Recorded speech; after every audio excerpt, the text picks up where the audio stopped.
And what is up, everyone? It is me, Hanford above, joined with my co-host, one co-host tonight, One voice. Brandon. But we do have a special guest tonight, bud. It's true, we do.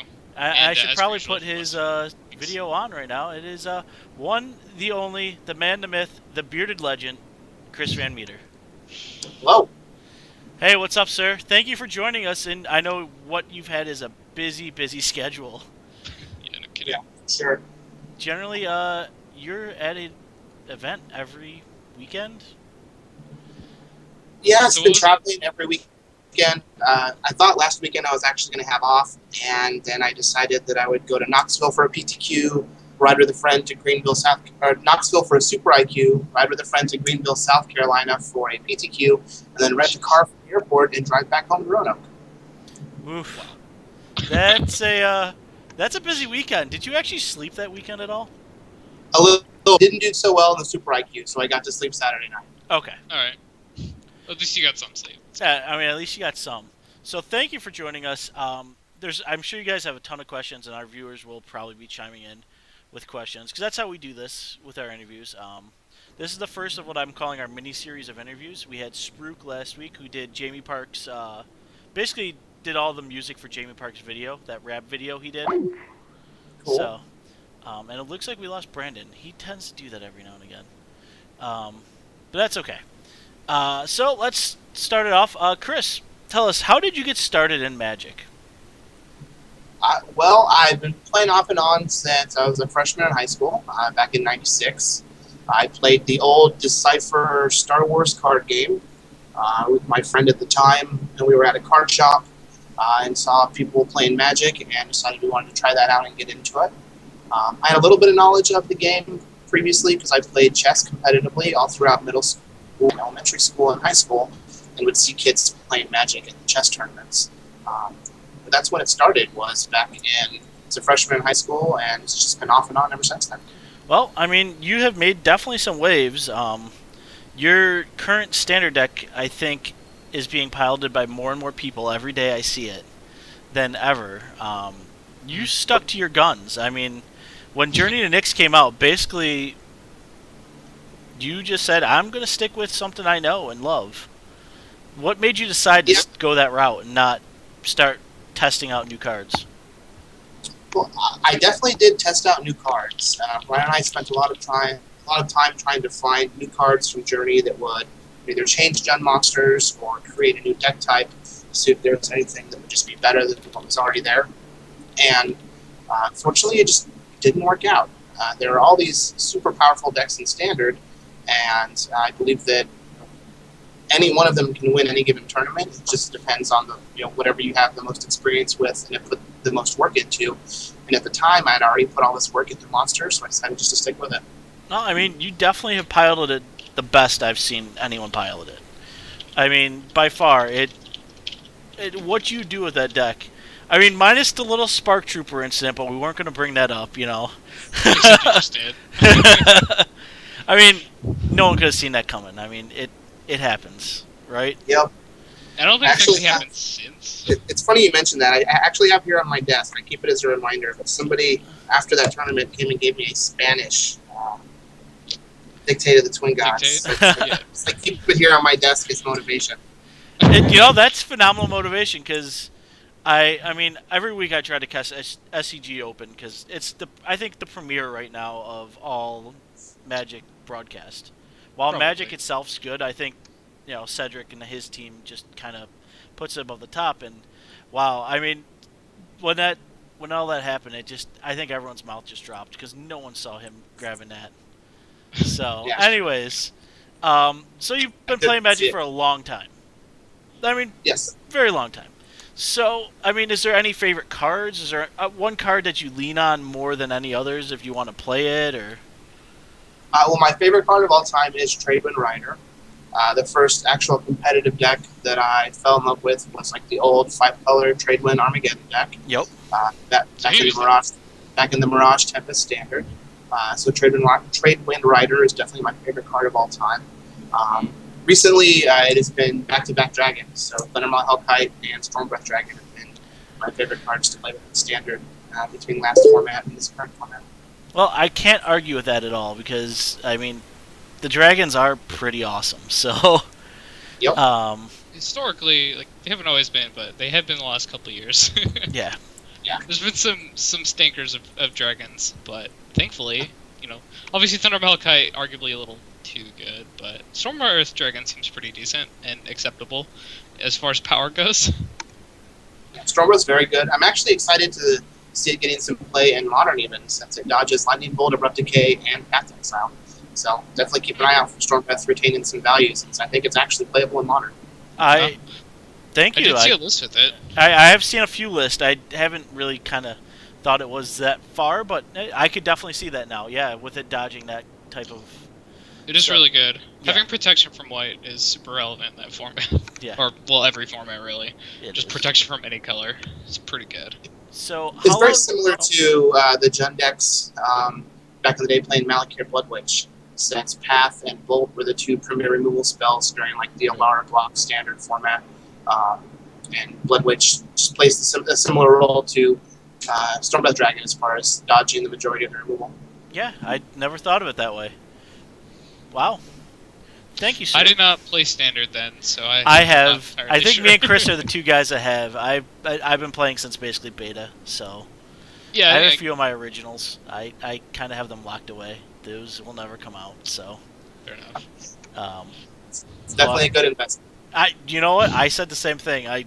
I traded a lot of that away, but when I realized some of these dual lands probably are going to be worth something, I was like, we're going to put them in the fireproof safe, and they're just going to sit there. So Yeah, I think a lot of people ended up keeping them for nostalgia reasons, because, I mean, really at that point, like, what was it, 20 years ago? I don't think there was much of a precedent for trading card games being as highly valued as, the dual lands are right now, or like Black Lotus and stuff like that. No. So I think a lot of people just kept them because, well, these are cool and I played with them a lot, and they're worth a bit right now. Maybe they'll be worth a bit in the future. Well, it turns out, yeah. Was it Black Lotus is at $3,000 now? something For like that. an okay-ish quality one. A mint is pretty- absurd. Yeah. So, Chris, you work for SCG, right? Yeah, I have a normal. I like to say 9 to 5, but actually I work 10 to 6 Monday through Friday. Oh, okay. I am, and everybody can laugh, but this is my actual title. I am the assistant to the general manager, much like in the office. But I Okay. do work directly with Ben Weiss as far as pricing cards, things like that. So when something's more expensive than we want it to be, we get to yell at you. Is that what it is? So I'd love it if everything for a modern Jund deck was just like $10 tomorrow. Could that happen? No. Okay. Well, I can't do that, but we do have sales going on, and the clearance ones will go out in the last couple of days. So if you're looking for some good deals, keep an eye out. Oh, Yeah, I saw like the fetches are on sale right now, $100 off for a playset. That's pretty good. Yep. So, being an 8 or 9 to 5 type guy, that leaves you open to pretty much travel. It's been 8 weeks you've been on the road. Now, what made you kind of set your mind on, I'm going to get into the Players' Championship? This is like my goal. At the beginning of the year, I sat down and I just had a talk with myself, basically, and decided I wanted to set these goals for myself and see if I can achieve them. I'm in this position where I get to write weekly for Star City, and I can put my goals out there just as a way to help keep myself accountable for them. On top of that, some of the same goals that I had were the same goals that BBD was wanting to set for himself. So him and I just kind of worked together on trying to achieve those. He's had a bit more success as far as the Pro Tour side goes, but now we're both qualified for the Players' Championship, and we're planning on working together for the event and see if we can take it down. Well, I mean, you guys have proven pretty well. I mean, yet again, Jund Monsters got you there. You guys both decided it was a great deck, so I think if you guys sit down and bust it out, I'd be happy to see what you guys come out with. So That's the plan. I'm excited to find out what the format's going to be for the Players' Championship. It'll be at the end of the year, the week after the Seattle Invitational, is what it is in Roanoke, and they have not announced what the format is. And even though I work there, I work directly with Ben. I don't know what the format is, so I don't have any secrets to give. well, it's that's fine though. I mean, Is there? It's standard in Legacy usually. Is it not? Like, you just do the modern tournaments on Sundays right now? Is there any could you possibly see it yourself? Like, obviously, no inside information right now or anything. Could you see it being modern? That would be cool. I'd love it if it was modern. I have a feeling that the Players' Championship is going to end up being a multi-format thing, similar to to Worlds, how it's like 3 or 4 different formats. So I definitely could see something like that with the Players' Championship. I'm definitely hoping that they have at least one wacky, cool, off-the-wall format, just to kind of shake things up a little bit. Cube sealed. Yeah, something like that. Maybe like a build your own standard, or build your own block thing. Yeah, that'd be pretty cool. I mean, to see something off the wall, kind of get the players out of their comfort zone, I think would be pretty awesome. Because that really kind of shows who's the deck builder, who's got that mind, and who just kind of goes, I can deck this and improve it a little bit, but then get myself there. Listen, Patrick Chapin already won the Pro Tour. We don't need to give him a format that's tailored for him. I'm just saying, it happens. But he hasn't qualified for the Players' Championship, so... Oh, hasn't he? I just, assumed he had. Okay. No. That seems reasonable. He better get on it, then. Yeah, currently only 4 people qualified. Myself and BBD as the points winners for Season 1 and 2. Derek Sheets, who won the Season 1 Invitational, and Tom Ross, who won the Season 2 Invitational. Yep. Okay. Yeah, Tom Ross with that Boss Slate deck. Ugh. And in fact... Yeah, I tried it yesterday. Didn't go so well for me. Yeah, but you played against... You played my Naya deck. There's a difference. It was tough. Boris Reckoner's really good versus that deck. We learned that. A lot of people have asked me what I think about Tom's deck, and I tell everybody the same thing, that I would never recommend for anybody to play it unless they were Tom Ross, because I feel like he's just the only person that can play the deck perfect enough for it to be successful. Sure. I agree with that. It's one of those decks that you kind of got to know really, really well. It's not just jamming cards, it's how you play that deck, and he just played it phenomenal. There has to be something just a little bit wrong with you, so that you fully understand just the terrible, degenerate things you're about to do to your opponent, but that also just makes it so that it's a sweet deck. It's really funny just watching people play it, and watching his games, he's like, how is he going to win this game? Oh, I see. No. You should have blocked that creature. That one creature killed you. Had 9 power at the end of combat. You should watch out for that. So you said you wrote about in your article you're delving into Modern. Have you got a deck you're at home with now, or are you still searching for a deck? Is it? I'm currently on Millerpod, and I think that's what I'm going to stick with. I picked it up shortly after the Grand Prix and worked on it a little bit with BBD. I played it in an IQ there at the store and won it. Ended up having to beat Todd in the top 4. I played it this weekend in South Carolina at a PTQ and lost my winning in round 7 of 8. So I definitely feel a little more comfortable with the deck than I did before, but it's very difficult to play, and my plan is just to play it as much as I possibly can to keep getting better at it. Because much like Standard, I feel like in Modern, there's just a handful of very powerful decks. It all just comes down to who is better with their deck, not so much the actual matchups. I actually can agree with you on that. My buddy is a Malera pod player, and he said the intricacies of all that stuff is just so crazy with that deck. It's one little thing will throw you out of whack. So yeah, I played it on stream earlier this week, and I actually lost a game because I fetched incorrectly on turn 1.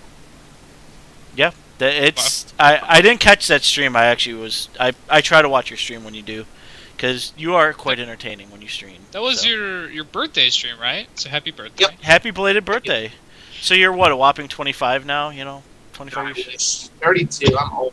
No, stop it. Man. I'm in that age group, I'm going to go ahead and say, man, you guys are old. Oh, stop it. I'm turning 22. No, wait, 23? Shit, I don't even know. Zip it, Brandon. Clearly, you guys, I'm sorry. I don't know how you do it. I mean, the popularity of your Versus videos have just grew. You and BBD, I mean, it's been ridiculous. I mean, everyone that comments on those, or the views that they get, do you have a favorite, or how did you guys get started with that? What came out? Originally there were just a handful of us that just rotated, or there was just a rotating cast of players. So it was myself, BBD, David McDarby, Ali Aintrazi, Kenny Castor. Like, we all were there, worked for Star City. Kenny and Ollie ended up leaving, and based off of the feedback that we were getting from the videos that Brian and I did together, Cedric decided that he wanted to just brand it as BBD versus CBM, and it was just going to be a weekly thing where him and I did it, and it's just taken off from there, and it's just the most popular thing on the website. Yeah, it's pretty ridiculous. So, I'm sure you don't, but do you guys have a record of who's won more? We don't, but I can guarantee it's him. You can guarantee it's him? Okay. Yeah, he gets so unbelievably lucky in those videos. God, it sounds like someone like me. I don't know, Brandon. Yeah. Is it me? So, yeah, pretty much. I think we can just call you, yeah. he's pretty lucky as well. Multiple times we've done like drafts live, and it's pretty much been, well, this hand only has one land, but Pat's playing, so we'll draw another one. Lo and behold, drew another one. It's completely fine. So the BBD special is strong with this one.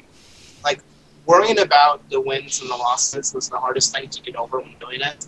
Like, it's more about educating while entertaining and like actually keeping a record for it. So like, you obviously have it in the back of your mind. It can sting, frustrating every week to lose 2 to 3 or whatever, like I do most of the time.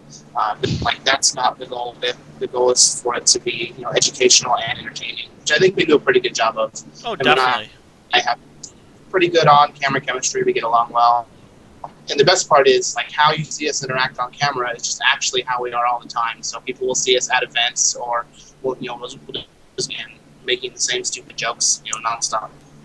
So speaking of events, are you planning to come up to Syracuse in August? I'm deciding if I want to go or not.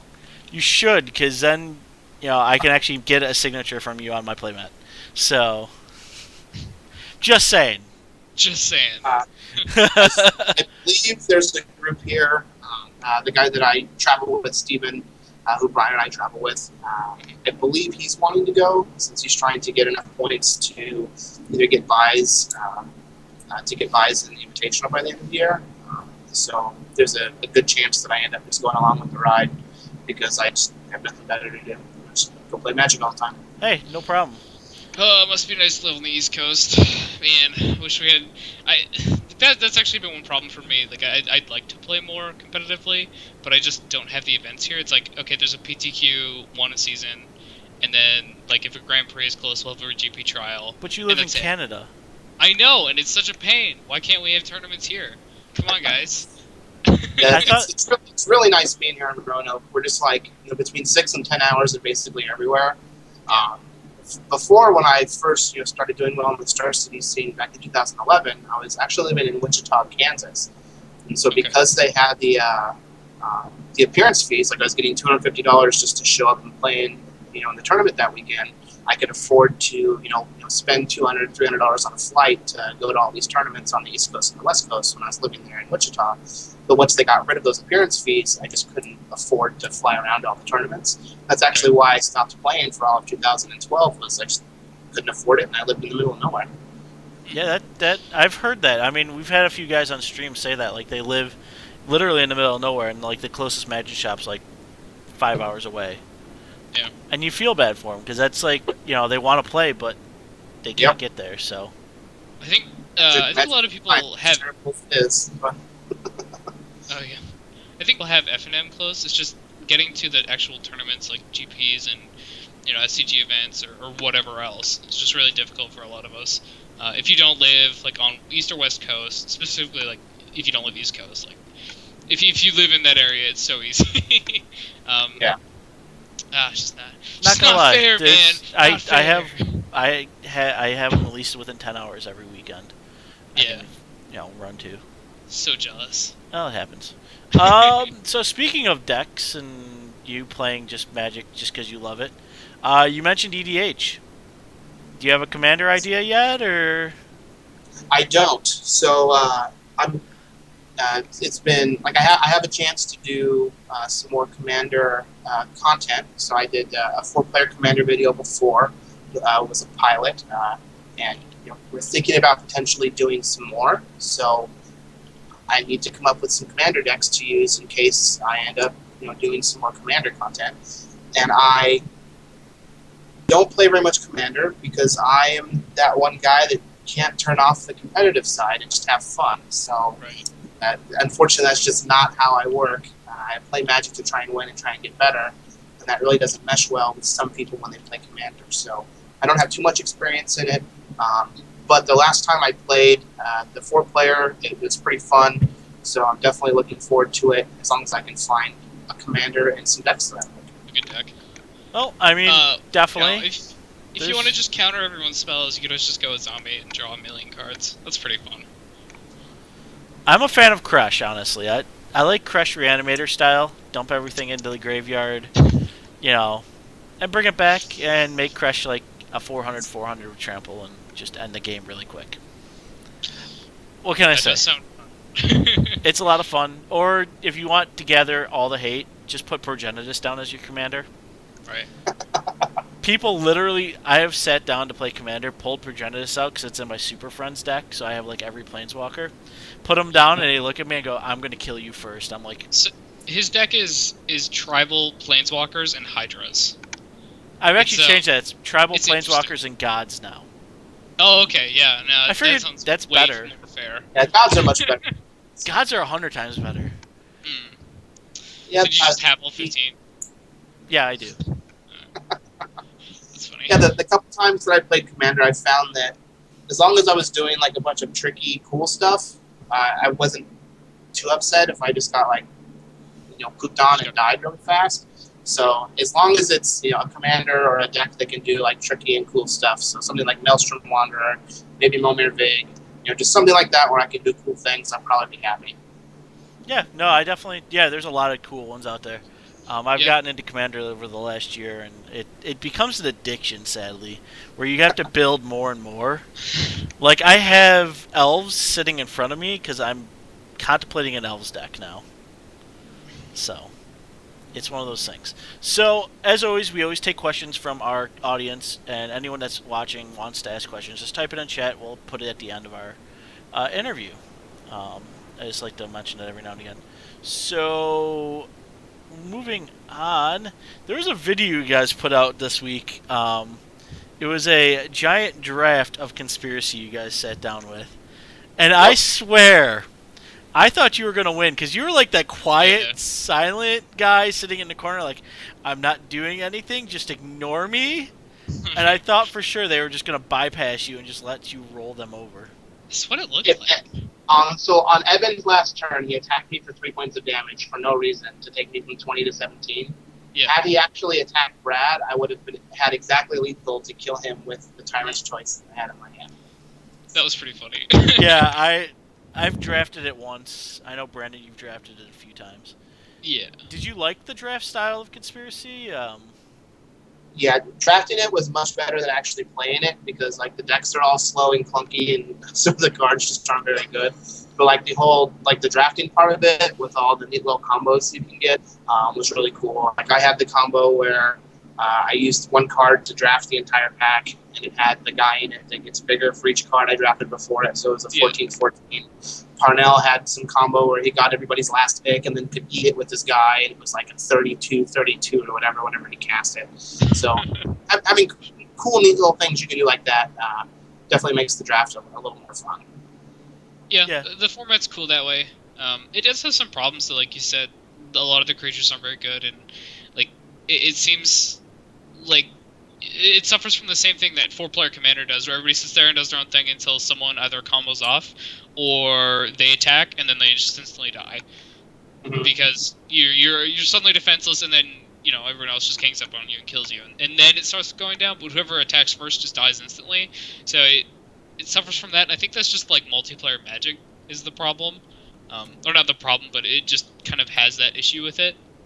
Yeah. So. Now the one thing that I actually do want to try, so I talked with Jerry quite a bit at the Invitational. Him and I are actually pretty good friends. And he recommended to do a 5-player draft with Conspiracy and then play it as a 5-player pod. So with what he said, with 5 people, the decks get a little bit better than they are with 8. And it makes the dynamic of the voting much better because there's an odd number of people. Okay. I thought that's That odd. actually sounds really cool. I might have to try that in store because I work at our local store. So Yeah, because then you can't get if it's tied. It's always one or the other. yeah, Yep. That's really interesting. A friend of mine has played 4-player. Like he just drafted with 4 people, and the same kind of thing he said is like the decks are better, so the games are more interesting. But the odd player for the draft is actually something that I really want to try now. And considering so I played on Sunday and like won easily, and so I got a bunch of money cards as well, or like a couple deck fade. And I'm like, all right, so I think I finished. I played the Event Sentinel deck and won. Now I have to play that format again. It's your fault. You've done this to me. That does sound cool though. Yeah. Something interesting to try. I think my favorite part of that video was when BBD just started drafting the construct that has to attack Andrew Shroud. Yeah. That was excellent. That's pretty good. was there like something that Shroud said that made BBD just be like, I just need to attack you now? I need to attack you. No. Just happened to You be just- the one next to him that was passing him the guys. Yeah. That's That excellent. was excellent. Yeah. That was truly excellent. We all just So- kind of like to get each other guff anyways. Right. I did think the red glove from David McDarby was a little distracting during the draft, but I applaud his commitment to the flavor, so we'll go with it. Yeah, he is quite the showman. Funny that the glove wasn't actually red. It was just a normal vinyl glove that he got like red latex spray paint and spray painted the glove out back before we built. So it's So you not painted a exact- glove for this draft. Now that's Yeah, dedication right there. Yeah, that's true dedication. I thought he just found a red one. A lot can be said about David McDarby, but he is definitely quite the showman. We might have to I- get him on the show, Brandon, just to see how big of a showman he really is. Yeah, maybe he can wear the red. I would glove. definitely recommend him. He is quite the character. I did also speaking of him, just for a moment, like that the dual decks for him versus BBD. That was commitment right there. I don't think Yeah. I've ever seen anyone else put like guitar wire in their hair. It was actually going to be BBD and myself. We're going to do that dual deck, Jace versus Brass. Okay. But while we were talking about it, in our thread, David sent us all a message, and he's just like, I don't know if you guys know, but I have an affinity for Jace Bellerin, so I think I should be Jace. He's just like, I want to do this. And I was like, Sorry. well, I can't really argue with that, so I'll step. BBD looks better in a wig, anyways. Was there a plan to cosplay it like they did for you and BBD? No. Oh, it's too bad. So it ended up a lot better. Yeah, not gonna lie, the dressing up was clearly the best part of that video. Yeah, he took it. Very balanced. Jason's much better than Fresca. It's true. Also, the J side of the deck was just so much more value. When you print remands, they're usually pretty good. Like the Vraska side had El Vraska, and everything else is like just random junk rares. It was kind of sad. Anyway, so we talked about this before. Looks like you still have a bit of time. I know you need to leave in like 15 minutes, so we'll just talk quickly about a couple of the cards in M15 that I thought were interesting. So Urborg, Tomb of Yawgmoth is being reprinted at Rare, something you pointed out on your Twitter. Yep. So I think we talked about it a bit. I don't think there's going to be much of an impact on this format other than the Night Veil Spectre. Is there anything else you see there? Well, Night Veil Spectre, and it could, it could possibly make cards like Rakdos' Return or any of the aggressive black creatures a little more accessible for some of their colors. So maybe like Herald of Torment or Tormented Hero, something like that. Any of like the double black cards before that you couldn't really splash into an aggressive deck, you might be able to now. Like maybe Hero's Downfall could be actually. It's a little easier to cast. Mm. Yeah, I didn't see. I just can't think of a deck. Like obviously the Night Veil Spectre is sweet, but like I can't think of a deck that really wants it enough to give your opponent that potential fixing. Like if you hit, I don't know, some random 3-color aggro list, and they're like, oh well, if I had black mana I'd win, and then you play Urborg and you just die instantly. It sounds kind of scary. So it's a bit worrisome. Also, it makes it so mana complex doesn't have to hurt you when you tap it. That's interesting. That is pretty interesting. Huh, I just thought of that. Anyway, So maybe that's the tag. You can put Mana Confluence in your deck, and then late game you play your Earthborg, and it doesn't hurt you anymore. I figured it out, guys. So past that, not much. I think, once we see the next set, it'll probably be doing something else. Like, I feel like that's one of those cards that are like, yeah, alright, we're not going to use it right now. But eventually, you guys just wait. You're going to be using this a lot. It also is just, like, kind of a sick reprint. The card's $40 right now. That's a lot of money. Yeah, I definitely see them reprinting cards like that are just in need of a reprint that could be good in a core set. Like, actually, one of the cards to be in M15 is Spell Pierce. I think it would be a good time to reprint Spell Pierce. Okay. I think it would be a good in the current standard format, and it's like a $6 common that is great cards in Legacy and extremely played in Modern. So it definitely needs to get printed at some point. Coming out of Theros block, where cards like Hero's Downfall and Elspeth are just like two of the best cards, I think Spell Pierce would be a very good way to combat that type of format. That's which one is Spell Pierce? I don't even remember. Oh, non-creature spell. Non-creature. Leaves it be 2. Yep. Okay, sure. Yeah, that would be interesting. I think like Mana Leak and Spell Pierce are the kind of counter spells I like more than just that spell is countered. You have no say. Obviously, they're easier to cast, which kind of makes it so the control decks can be a bit more lazy with their mana. But you got to have some kind of upside for a spell being able to be uncountered, essentially. So the new Planeswalkers are coming out. We have a look at them. There's 3. We only know about 2 of them, being Ajani and Nissa. Let's just start with the white one. Ajani, first impressions, like what do you see us doing with this card right now? I think Ajani's very good. I see two places where it can be applied, either in like a Vance Super Friends type deck. He works very well with Elspeth, either putting counters on these soldiers that she makes, or putting loyalty counters on, and putting loyalty counters on them to get them to ultimate quicker. Also with Kiora. Like, Kiora already ultimates very fast, but you can go, Kiora plus into Ajani, Kiora plus Ajani minus, and then you can ultimate Kiora the following turn, and she actually still sticks around, which could be really cute. That sounds terrifying. You make 9/9s starting on turn 5, or turn 6. That's pretty brutal. So Or that's you cool. can just if you go Kiora plus into Ajani minus, then you can ultimate Kiora like that turn. Oh, because you started 2, go to 3, 4, 5. Wow, yeah, okay. That's a little stupid, but awesome at the same time, obviously. So it's cool to see a Planeswalker that has. So we haven't seen a Planeswalker that interacts with other Planeswalkers' loyalty counters before. It's kind of interesting that we see that.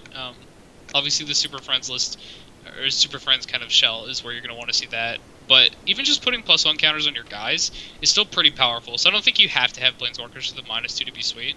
And then, given that the +2 is also like really good for Strike, Vigilance, and Lifelink with +1, that's pretty good. If you have a big creature. It curves well with Ramaz, and like the ability to township all of your creatures is just like one of the most underrated parts of like the old Ajani Goldman. Like, I'm always very happy to take that card in cube drafts and build a deck around it, and now we have Planeswalker that does the same thing again. Not getting Vigilance kind of sucks, but if there isn't a very good Wrath in Cons of Tarkir, then we could be looking at something that turns out to be pretty sweet. Right. I actually, so Convoke is coming back, which kind of lends me to think that maybe they won't print a Wrath, or not like a straight Wrath. Obviously, we have Anchor the Gods right now, which is going to be sweet versus all those little token decks, if they are a thing. And then, what is it, Drown in Sorrow, the black one? So those are going to be sweet, but I don't know if we're going to see like Wrath of God or something like that. Obviously, we're getting the reprint from the Vault with Heliod art, but I think if they wanted Wrath of God in the format, they would have just printed it in Theros with that new art. So it kind of makes me think that we won't see one. That's just pure speculation, though. I have no idea. So it would be cool if we didn't, though. I wouldn't mind Convoke maybe having a chance. So the other Planeswalker that's new here is Nissa. We talked about it a bit before. We kind of agreed this Planeswalker is sweet. What do you think about it? Yeah, Nissa is very, very good. I foresee myself casting Nissa and untapping 4 forests and casting Apollo Kranos immediately after. which seems like a pretty good place to be in, especially since you can monstrous Volcanoes the following turn for like 4 or 5 and just kill everything. Yeah, that's kind of Right. broken. Yeah, it does seem sweet. Like also just so the -7, I haven't actually read it yet, but the first 2 abilities are both +1. I thought it was a -1 at first, which kind of gave me a negative thoughts about this Planeswalker. I was like, oh, a -1 untap all my stuff? I guess that's okay. Now it's a +1. So when you can actually ultimate this Planeswalker, which hopefully should be 4 turns after, it actually does have a pretty powerful effect. Just all of your lands are 4/4s. You just kill your opponent. I don't really think that means the game continues unless they have some form of wrapping them at instant speed. So it seems pretty brutal as well. I feel like Nissa, as far as the ultimate goes, is just going to be very similar to like the ultimates that like the previous Garrux have had. As far as like Wild Speaker, Primal Hunter, both of her plus abilities are just going to generate so much of an advantage that you won't even need to ultimate it, because it's just going to make you vulnerable. Where you just her +1 is already just going to give you a 4/4 every turn that sticks around. They're just going to die fairly quickly from that, anyways. I think this one's actually a lot better than the Garruk Ultimate. Like, it's just the fact that oh no, they come in that turn. Never mind, I'm reading this wrong. I thought all your lands became 4/4s. No, literally, you just find any number of 4s. Oh, okay. Never mind. So... I thought it was all of your lands are 4/4s. Attack with them now. It's much worse than I thought it was. Although, to be honest, like getting to 7 loyalties difficult at times, so it's kind of one of those outliers anyway. So the Planeswalkers are both really cool. You expect them to both be played. The only real downside here would be that Nissa's 5 mana, which is a lot, but I think in like a Green Devotion list that shouldn't be a problem. Yeah, I mean, Sylvan Caryatid was the most played card in Zero Spot Construct with the Pro Tour, so I definitely see Nissa being cast on turn 4 very often. Yep, Just and with Elvish period. Mystic being reprinted, it's guaranteed that this turn around that you're gonna have all your mana dorks you need. So much ramp. So another one that's interesting with the Planeswalkers, this one we'll just touch on really quickly. Liliana Vess is getting reprinted. She didn't see much standard or playing standard in Lorwyn, as far as I know. Do you think she could see a bit more here? Like, is this format just maybe a little more friendly with decks like Mono Black? It's kind of slower. Yeah, I definitely could see it. It's very good against the control decks, where you can just make them discard a card every turn and threaten to bring all your Grey Merchants back that they've killed. And the tutor effect is very good because there are just some extremely powerful cards in Standard, like Rakdos Return. So you can play her plus, start emptying their hand, and then when it gets to the point where you think they're going to rev, you just get a Rakdos Return and use it. Please don't do that to me ever. Please. You realize now that's my goal for M15 plus Theros and in RTR block. I have to do this with Liliana Vess. I have to look for a Rakdos Return and just blow somebody out real bit. Go ahead. I was gonna say before he leaves, let's have him talk about his Kickstarter. Sure. Yeah, actually. So it's not up yet. So keep an eye on my Twitter. I'll definitely be tweeting about it once everything's up and running.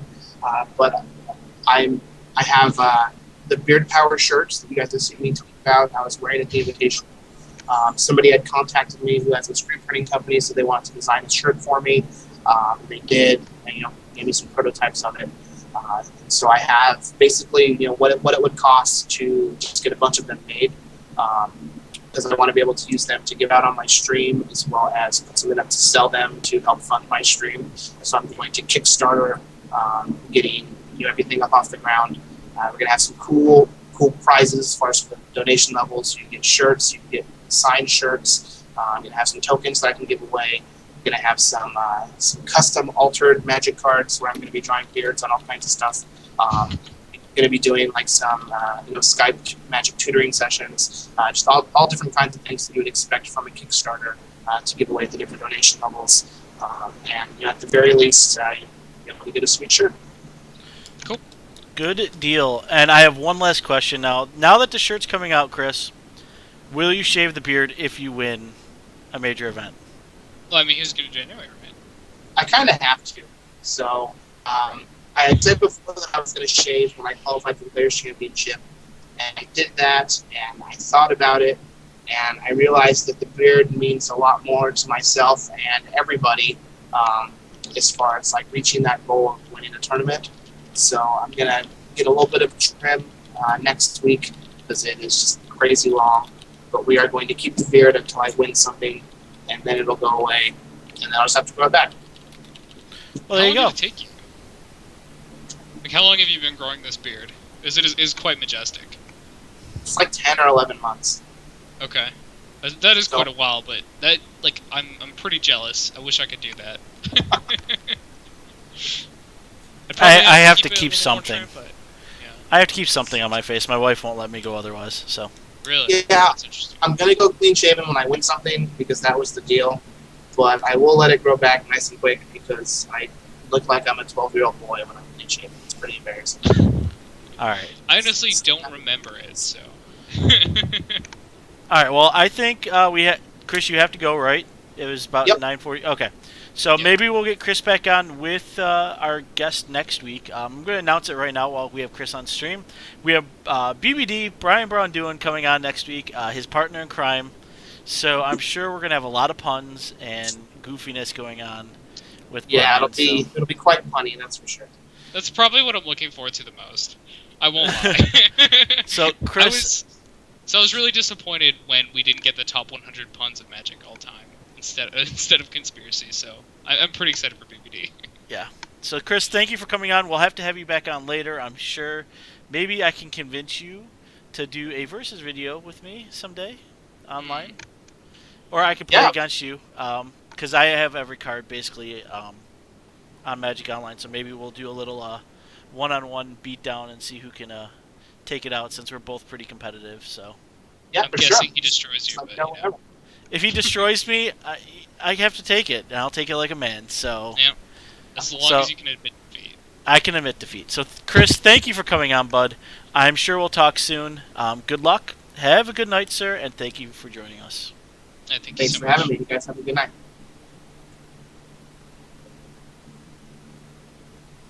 All right.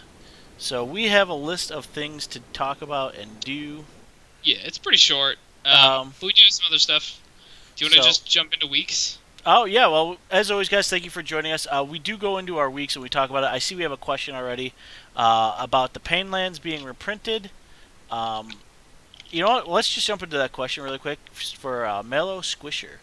I So don't the- think they're going to get...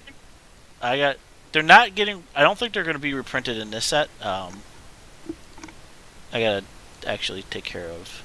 The question is he asking us about whether they're going to get reprinted, or is he just stating that they were reprinted, and what do we think about it? So I'm going to refresh the spoilers, and it looks like 5 exactly cards have been spoiled since I last checked, and they are the Painlands.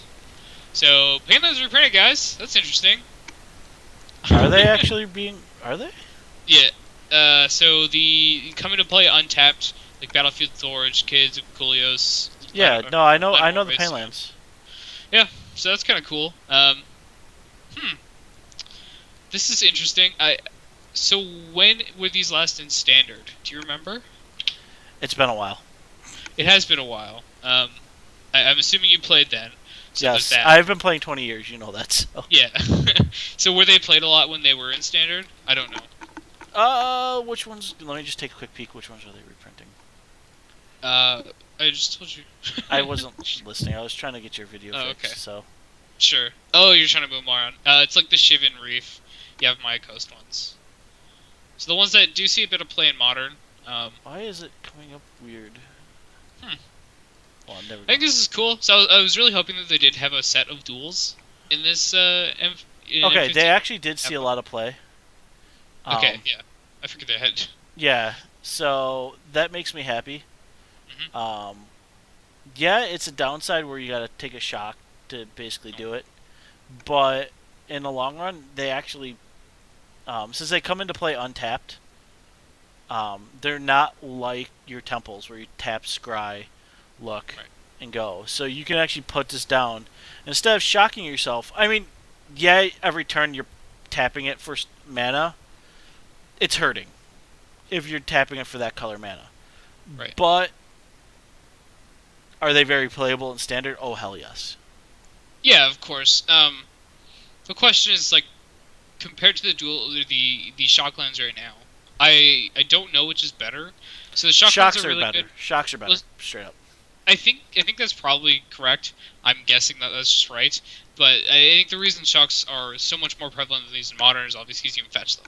In this format, we don't have Farseek or anything, so we can't fetch our shocks. So they're essentially just dual lands that we can choose to play untapped for 2 life, which is sick. Don't get me wrong. I don't want shocks to go away, but I don't know. Like these are gonna get a little worse, I suppose. Splashing does get a lot easier though. I think with these instead of just the temples. Because No, the temples are I kinda actually cheap. think with the temples, oh, Dan want to know what I play in Legacy. Sorry, I'm talking. So I play elves. So Yeah. but I am jumping into a new deck in Legacy. So, Anyway, anyways, sorry. So hey, we have a valid question. I have to answer true. it. I've been playing, like I said, I've been playing a while, so I have a lot of cards.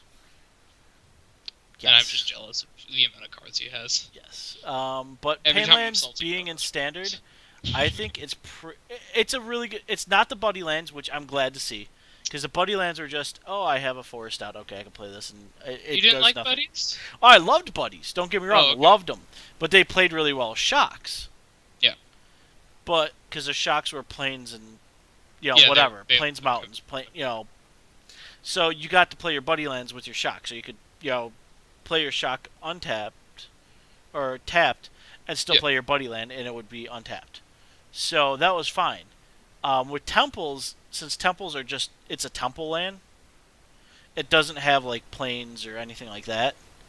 You needed a land that went really well with it. I think these go extremely well with it.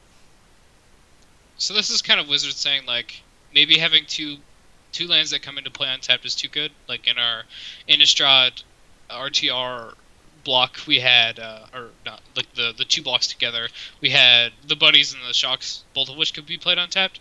Now we've got shocks and temples, only one of which can be played untapped, and that seems to be working better. Maybe they just like that more, so they really wanted something that would be played untapped, but they couldn't replay buddy lands because they don't mesh with these. I think that's what I see here. I don't know. I think that's pretty much what you said, but Yeah, no, little that's what I said. differently. I mean, they're going to be really good, but at Yeah, that they'll be point, good. you're going to be playing. You're not going to be playing. It's hard to say. I have to test it out again. I have 2 full play sets of each. Yeah, they're not very expensive. No, they're Well, cheap. Stephen Reef and Yava Maya Coast are a little pricey, but the rest of them are just dollars. Yeah. So I will put them back in my decks, and start testing them, and see where they go. It's gonna be Um, cool though.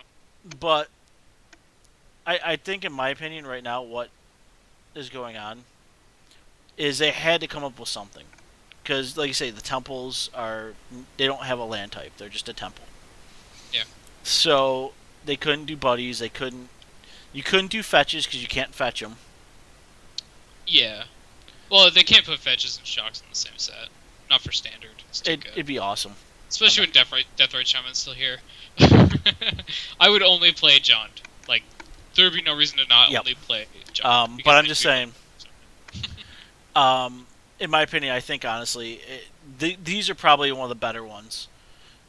They could have Yeah. gone with like the World Wake duels, where you could make a creature out of it, like the Celestial Colonnades and all that. You could have done Right. something like that. The mainlands. Yeah, the main, I like those. I think they were fun. they could have done something like that, but I do like the Painlands. I think it's a good call on Wizards' part. They're pretty. So. Yeah. Also. Sorry. Go ahead. No, I just basically said I think they're very accessible. They're not as expensive as your shocks. Right. So yeah, I think standard gets a little bit cheaper, which is nice because, I mean, with a lot of the big guys cycling out, your revs, your voices, and all that. sure. Standard. I mean, Elizabeth will still be pricey and all that, but I mean, other than that, it gets a little bit cheaper and a little bit nicer to play. It seems like. Yeah, I see. I'm torn. Like, I want standard to be cheaper because A, I don't want to have to spend as much money on it, and B, I want it to be more accessible for people who are just starting out. But at the same time, I want modern staples to be printed as much as possible, or legacy staples as well. Like, I wouldn't be upset to see Force of Will reprinted at some point. I don't think we talked about this before. I don't think it breaks standard. You don't think it does either because Brainstorm is pretty terrible in this format. Yeah. Brainstorm's broken in formats where you can shuffle your deck really easily. Yep. But in standard, it's actually quite bad. Like it's worse than Ponder. So, I think cards like that are fun to reprint. So I'm really torn between what I want them to reprinting or not. Dan's actually right. From what we ever heard from Wizards, they didn't like the Pain Land concept because of the complexity of the life totals. But right. I think that's changing because a lot of the guys playing standard. But I do agree, reprinting staples, it's going to happen. They've already said Wizards has a board basically for the next 4 years of where they want to go. And they said this year they couldn't put any fetches or anything in, which is fine. We understand that. I think next year, though, when we go to Cycle, Theros, and Born and all that, you're going to see fetches in that set. Mm-hmm. I don't know which fetches, I but think you're going to see fetches.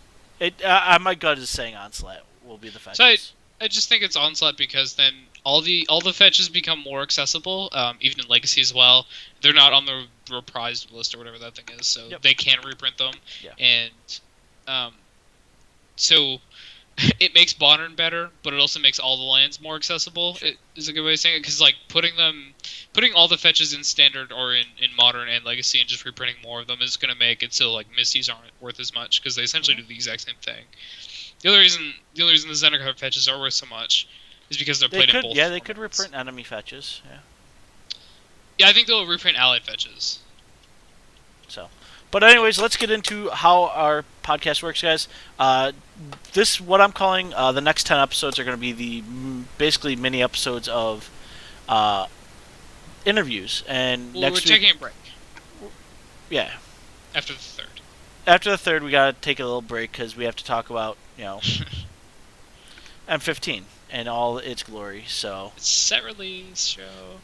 Show, which is a 4-hour show where we go over every card for basically any format we can get our hands on. We'll see for the pre-release, but we also talk about constructed. Yep. So we go over our weeks generally, and then talk about the news of the week and what's been going on in Magic. So thanks, Savage. So definitely next week we got BBD coming on. The following week I have not nailed down a guest yet, so I will. What? I will nail one down. I have an idea. How could you do this? All right. I have an idea. Is it the one we talked about before? Yes. My favorite? Yes. Okay. I don't know if I'll be able to talk, but I'd like to have him on. You'll sit there and just drool. That's okay. Yeah. You guys, damn it, like, man, I thought you'd be talking a lot. Like,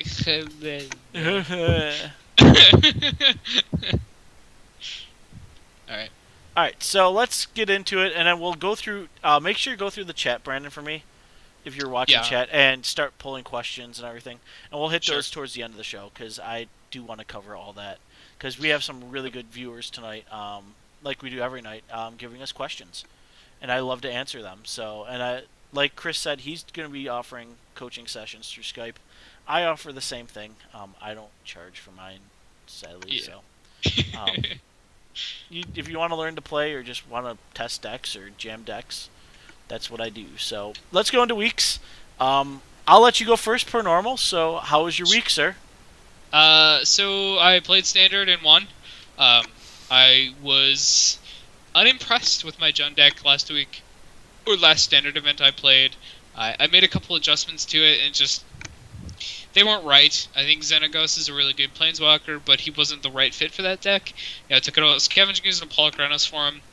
Every time I drew Xenagos, I was like, man, I wish there was a Polychronos. It would just be so much better in this position. Sure. So I think my version of Jund, which is just more of a mid-range list, seems like it really is a good fit for Xenagos, because it felt like I was just playing Huntmaster of the Fells, where I'd play a dude, I'd make a wolf, or, in this case a satyr, get to attack with the first turn, which is really sweet, and then, Xenagos would die, or, he'd keep getting value, which is essentially the exact same thing that Huntmaster did, Yep. You play him, get some value when he flips, all that good stuff.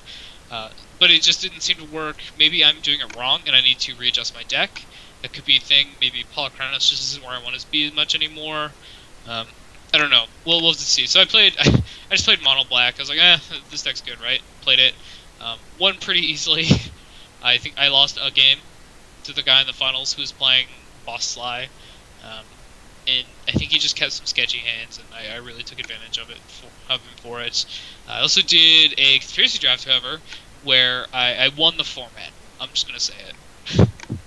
I played the Vent Sentinel deck, and I had a different guy had a Silent Arbiter in his deck, so it's like, all right, so nobody can attack with more than one creature a turn, but these Vent Sentinels can still do 4 damage each, so you're all gonna die. And because I kept that guy alive, I won.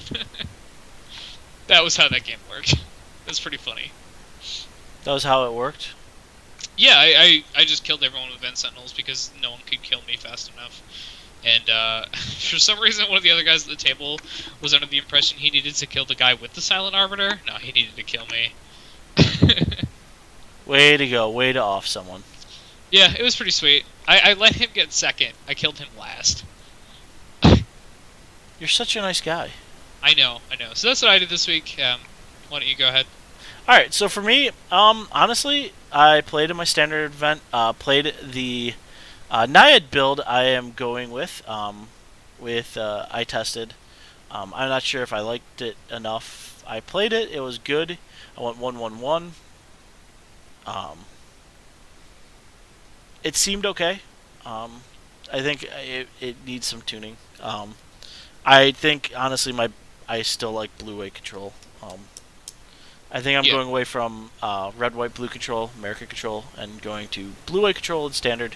But then I got to play some modern with my affinity deck and completely destroyed someone because he just did not realize, even though he can get Stony Silence out, I can still roll him over by turn 3. So, and I did just that. I literally spit out 6 cards in my opening hand onto the battlefield. That is what Affinity does. Yep. Affinity do what Affinity do, and that's pretty much it. So, Brainiac is going very well.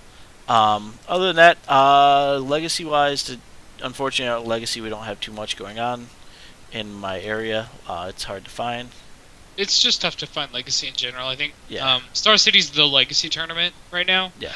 And if you're not at a Star City Open, you're probably not going to get to play very much Legacy. I still love the format. Like, if you go to a Grand Prix and stuff like that, they'll have side events, which is the only place I've gotten to play a lot of Legacy. And I actually just played Legacy for a day in Vancouver, and that was probably the most fun I had. I just borrowed my friend's Elves deck. I'm like, I'm going to go do this.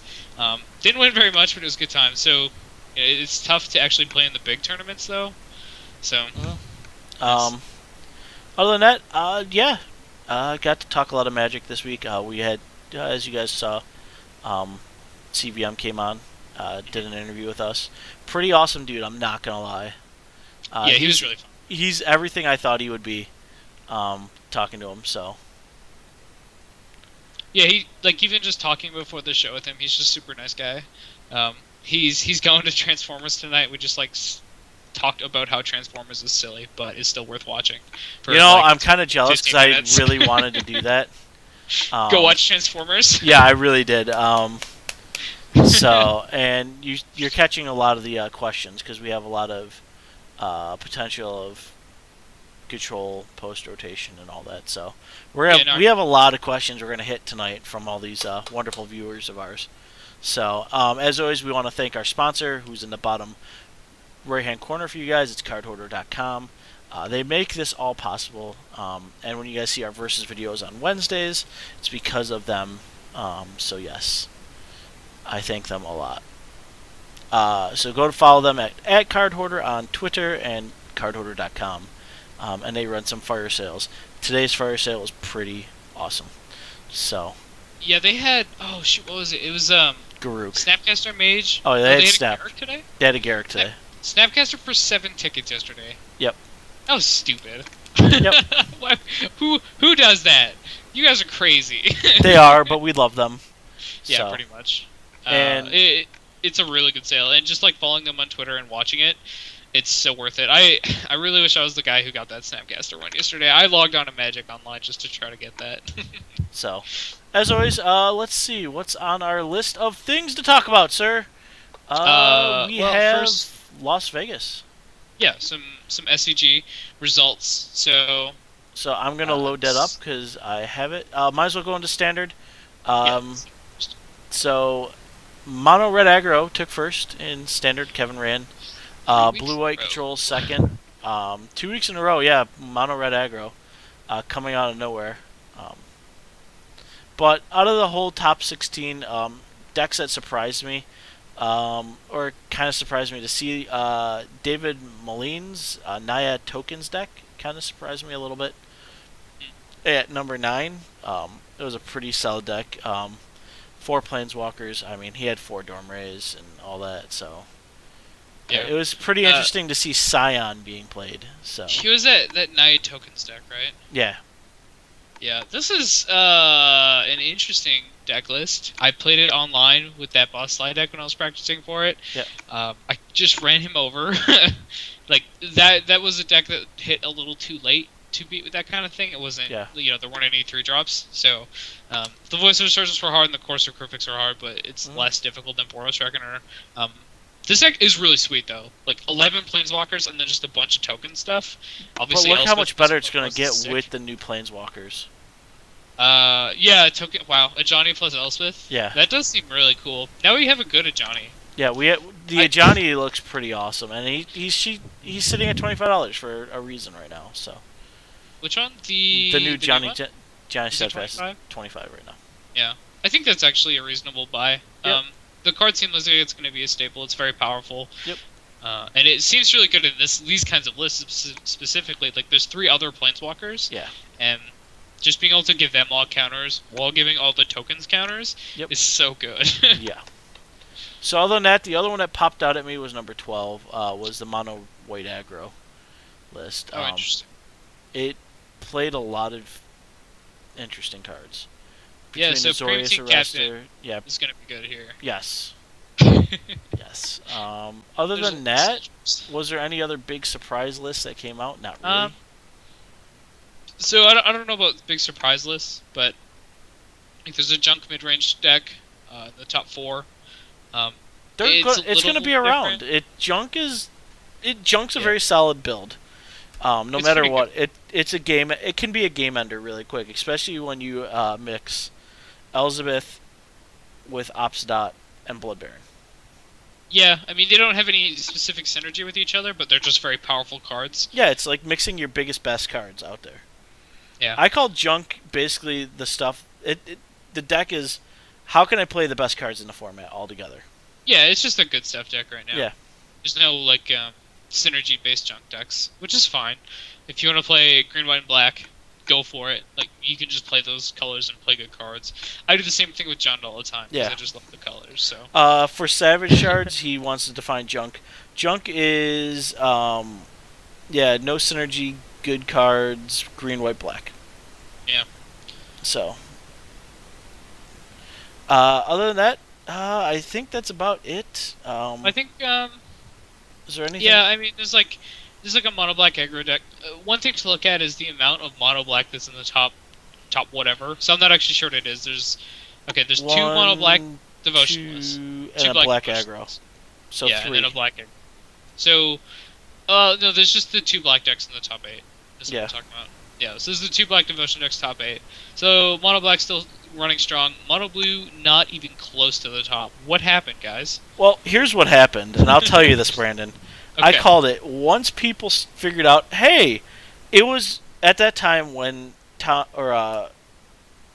Merriman was playing, I think it was, right? Yeah, Frost Marion. Ross Merriman. That was a great metagame call. Yeah. But now that it's been discovered and people could be like, oh, I could sideboard against it. And you put in, 4 cards in your sideboard that will shut down mono blue, and what happens? It doesn't do as well, yeah. I think the deck still has a shot, but looking at the sideboard of this Gen Monsters list, it's got 3 Mistcutter Hydras, which lately hasn't been as popular. Now it's more popular now that Mono Blue's a thing again. Yeah. So, I'd even seen like miscutters just simply cut. I don't think that was ever right. I think 2 was probably the right number, but now stocking up on the counters is right. Yep. Also, ultimate price being played main board is pretty relevant. So You got it. they adjusted and did better. Actually, the other Gen Monsters list has 4 miscutter hydras in the sideboard. Yeah, I know. I saw that and I laughed hysterically. I'm like, wow, Yeah. Control and Mono Blue, he is just hedging his bet. He's going to see something. Yeah. So I want to look at the blue-white deck to see. Okay, so this is not the planner version. okay, I'm going to tell you right now, the planner version's not a good version. Yeah, it's not good. I played it, and it was good for that metagame, but Mono Blue just makes it unplayable. Even if you look at Joe Lissette, he is not playing that version right now. Yeah, that's what I mean. Like, I don't think anyone was anymore. Yet again, it was another great metagame call. Mm-hmm. But is it got the mainstay power? And I will tell you, no, it does not. It's too slow. Pretty much. When I played the deck, it was kind of nice versus the black-white mid-range list. Yeah. Just because it is the slower version, but versus the, people are playing mono red right now. Like, you need detention spheres. Those are just very important. Control depends on delay, and how far can I delay someone. Mm-hmm. And if you don't have D-spheres or anything like that to literally delay them till you get 6 mana out to then planar cleansing or 4 mana for Supreme Verdict, you're dead. Oh yeah, you're super dead. You're dead. There's looking at this mono red list, 32 creatures. Yeah. That's a lot. A lot of 1-drops. This is very similar to Boss Sly. I think this is probably the better version. Like, he's actually just running Searing Blood main board and shocks. Yep. With the Titan Strengths, and then 4 Eidolon of the Great Revel on the sideboard. And he just kind of cut all that fat. That wasn't very good. Yep. It looked really good. So let's move on to Legacy. Let's do it. Because I like Legacy, and I got giddy when I saw the top deck in Legacy. It's not often you see Perfect win. Yeah, I was about to say, I mean, we have some Legacy players in chat, I can already say that. How often do you guys actually see a burn deck win? Not very often. It's pretty sweet to see it, though. Considering the general price of a Legacy deck, this is certainly a budget version. Well, I mean, you got your one Scalding Tarn and Arid Mesa and 1 Bloodstained So I mean, really, Wooded Foothills. They're right. Like, but you look at a lot of Legacy decks now. Like, all right, well, we got 4 this fetch, 4 this fetch, 4 this fetch. 4 these duels or whatever, or not 4, I guess, but just a bunch of fetches and duels. Yeah. This is 13 mountains and 7 fetches. So. And honestly, I mean, do you need to play the fetches? Yeah, they're good to thin. Yeah. Is there anything that really? Shuffle. Yeah, they shuffle your deck. I don't think there's anything that it looks like it needs to shuffle for. No, there really isn't. In the sideboard, maybe. No, I don't know. I didn't see this one play, sadly. So, it's just to thin your deck, is what it looks like, which is good. Like, that's what you want to do with the burn deck. Yeah. The problems that they have is they draw too many lands. So if you draw your fetches and then that's like 2 cards out of your deck instead of 1, pretty good. Wow, whoa, I don't know the Great Revels in this list? Yeah. There's just like 4 main board. Yeah. Huh. So this guy's really sick in Legacy, which I expected. Just because everything is like 1-2 mana cost. So in a burn deck, this seems just like where you want to be. But yeah, so that shocked me a lot. But how many Elves decks are in a top 8? Yeah, there's a lot. There's 3. Yes, pro Elf players all the way. I'm super happy to see it. So yeah. A Miracles deck, which we'll talk more about Miracles because you grabbed that question, right? That was about Miracles. Yeah, I think so. Okay. I'll make sure. No, I agree with Dan. I actually caught one match of his burn deck, and it was matchups, I think, more than it was his deck. Yeah, I didn't see it, so I don't know. You were talking about the elves? No, the burn deck. The burn deck. Okay. He just got some really key matchups that really helped him out. Right. Yeah, I mean, sometimes you just kind of need that for those for those kind of combo decks, I look at Burn as a combo deck. I think it's just kind of obvious. Like you just count 220 and make sure you have the cards, and then you combo off. Like that's what Burn is. Combo decks in general just kind of need that matchup. This one's a little less dependent on just having the cards because you do have some creatures. Yeah. And I think what's it called? The guy who exiles stuff from your graveyard, that burn list. Yeah. That card really just makes it so much more consistent. But Yep. it's still pretty sketchy at times. Oh no, it was definitely interesting. The Young Frankenstein build they're talking about in chat though, that was just my mouth dropped on that one. Mhm. Did you watch any of? No, I haven't watched it yet. I'm going to. Make sure you can check. spoil it, I don't Make care. make sure you check it out. He called it Young Frankenstein, Young Frankenstein. and it was a reanimator deck, but Okay. his main reanimator target was Elishnorr. So he would Sick target. entomb Elishnorr on like turn 2. Reanimator on turn 3. Mhm. Basically, at that point, you just go, you shake his hand and go, thank you. Yeah, I mean, it's standard reanimator deck. I don't. I guess elves cannot beat that deck. Like literally, just can't do it. Like if they play an Elishnorn, like you have to. So you have to combo No, you faster really than can't. them. Elves, you can't, because most of your elves are 1/1s or 2. It's like a 95 to 5 Yeah. or something, if not worse. Yeah, it's pretty bad. It's like death and taxes, but the other way. Yeah. Like, I I'm a can't huge believe fan that of Death and Taxes Reanimator, deck. and like if anyone watches me stream, I will stream my Reanimator decks. Like, I love Reanimator. Yeah. But yeah, They're pretty once fun. if he plays that and actually gets Elishnorr out, we elf players look at him and go, "Yup," shake his hand. You got me. Wasn't prepared. I think he got on cam twice, guys. I think he got on cam twice. But other than that, second place was a Yeah. Blue White Miracles. Yet again, just Miracles in general is a great deck. It's very powerful. It's super powerful, and like BBD has said, how many times has he actually hardcasted a Terminus? He had to do it once in the Players' Championship.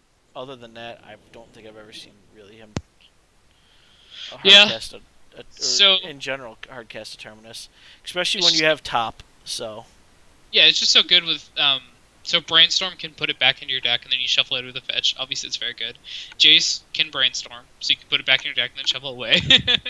And then something that the Legacy decks or the Terminus or the Miracle decks will do is they'll just keep it second card in their library and just never draw it. And with top plus the Miracles, you just know when you're going to draw it, and you can do that on their turn by spinning top and then activating it and just drawing it. Yep. So the consistency of being able to put that Miracle, either it's Entreat the Angels or Terminus, just in your top 3 cards and leave it there, and it's safe. They can't hit it with this card. Like, what are they going to do? Mill your deck? yeah, No. They're not going to do that, and if they try, you're probably just going to counterbalance, activate after you've spun your top, and Yep. get it anyway. So it's really, really difficult to deal with that. It's just so hard to disrupt that a lot of decks are having a lot of trouble with it right now. And then you add that to not Snapcaster Mage, although Snapcaster Mage is in this list. You add that to generally Stoneforge Mystic. It's not in here, but a lot of times they're going to be playing that, and they just have this really consistent way of winning the game. So it's they lock you out and then they kill you slowly.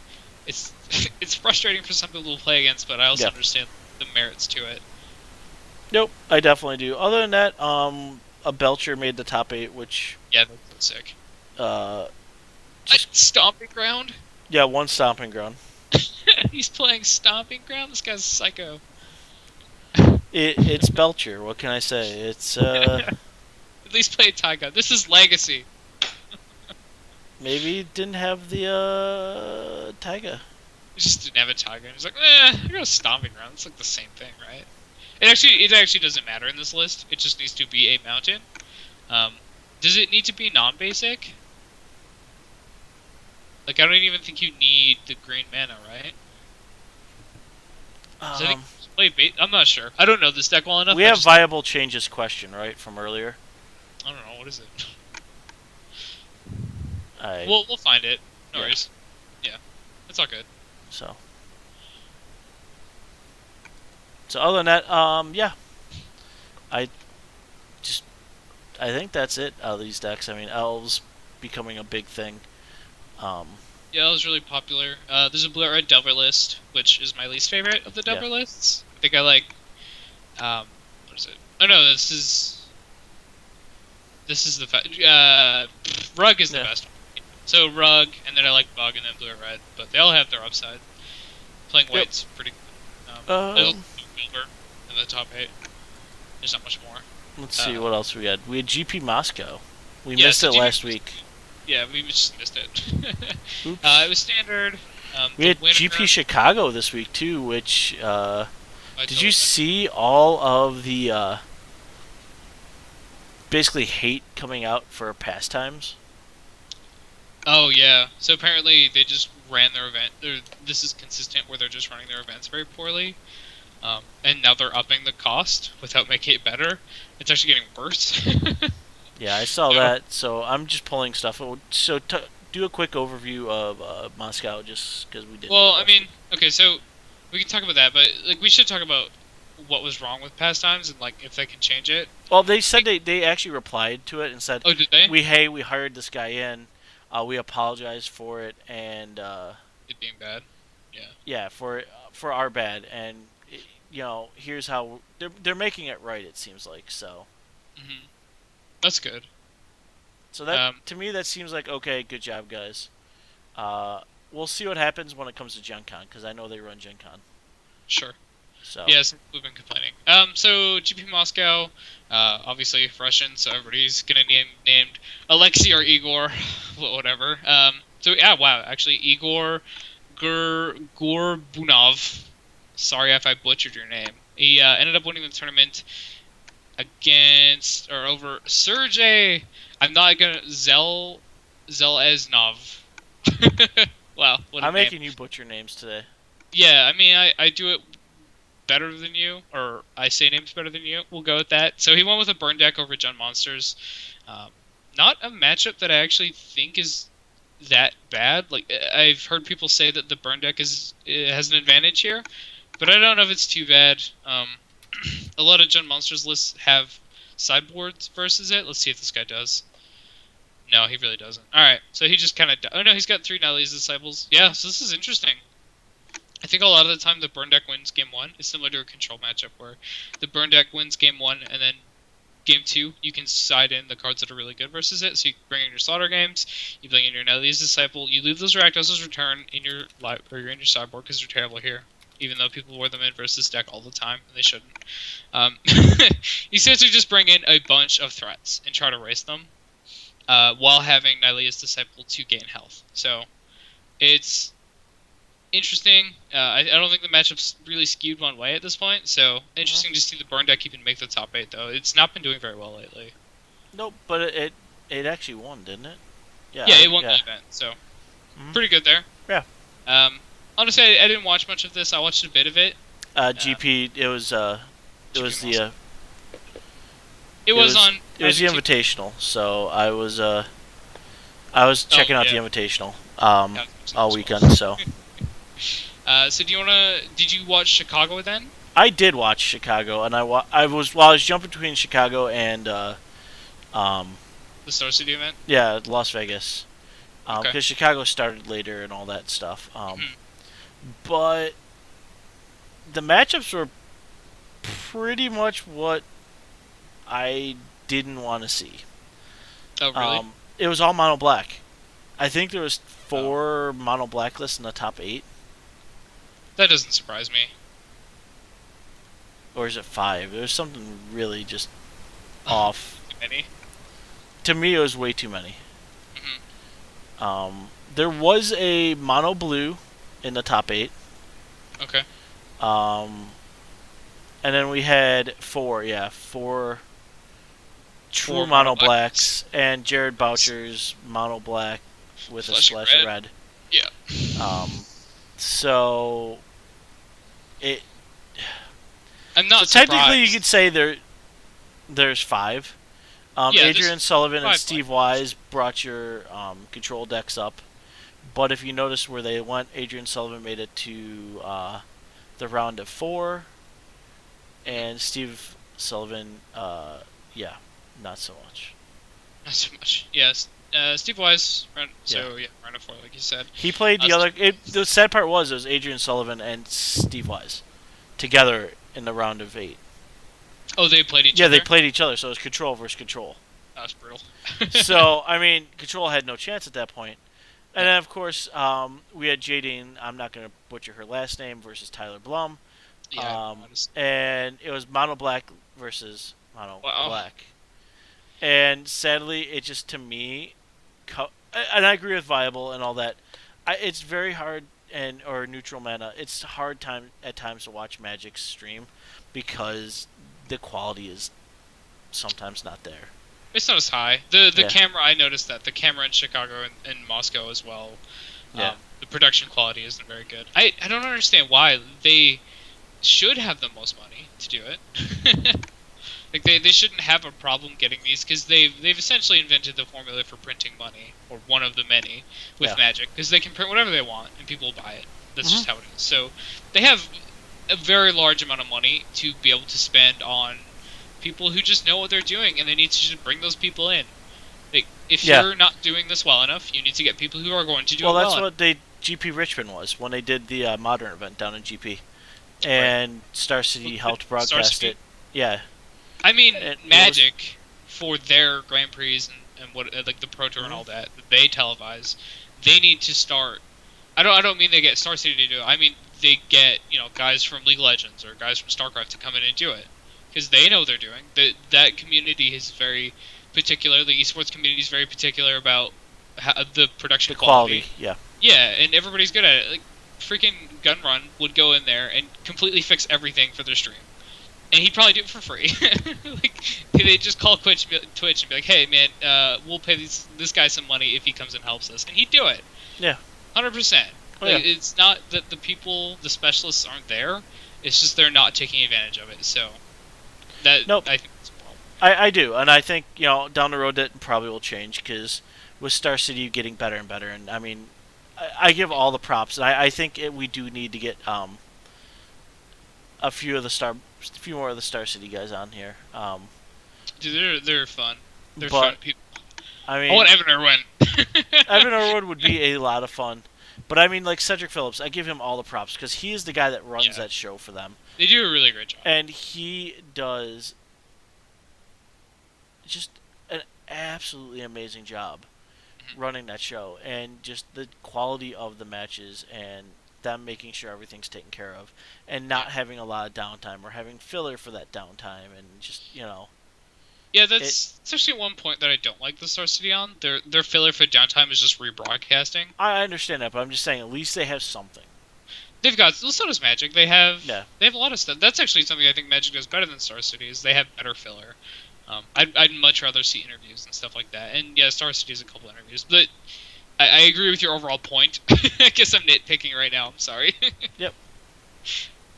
So, give me 1 second here. I'm just grabbing top 25 because that is our next little bit. Because we had a surprise jump into the top 25 that I heard, and I haven't looked yet. Oh, did we? I didn't actually look at it. I just linked it. Yeah, Jared Boucher bounced up 7 places to 15th. Right, because he got Top 8. Top 8. Yeah. So I don't think it's possible that he loses Rookie of the Year at this point. No, at this point he pretty much, in my opinion, just locked up Rookie of the Year. Yeah, he could probably walk up to the CEO of Blizzard, slap him in the face, and they'd still do it. Or not Blizzard, sorry, Wizards, and just slap him in the face and be like, "You're a stupid person," and they'd still have to give it to him. So he's got it. Yeah, he's pretty much got it locked up.